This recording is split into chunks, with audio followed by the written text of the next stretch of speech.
Huu ndio ukumbi unaotegemewa kuweza kufanyika harusi ya Juma Jux pamoja na Priscilla hapo kesho.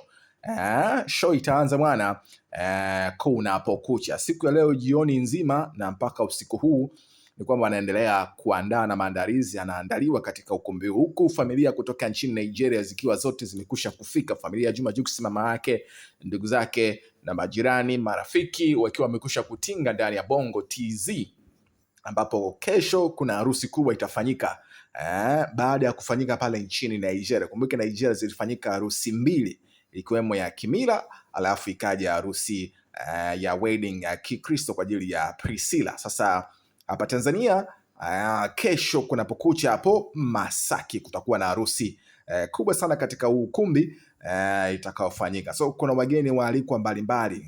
Kuingia hapo ni kuingia na kadi. Kiingilio unaambiwa ni zaidi ya milioni 1 za Kitanzania. Kwa hiyo watu wanaingia na kadi, sio kiolela. Kwa hiyo kama yapata kadi, basi hautopata nafasi ya kuweza kuhudhuria katika harusi hii ya Juma Jux pamoja na Priscilla. Hii ni kesho bwana, kunaambiwa kila kitu kwa sasa kimekwisha kuiva.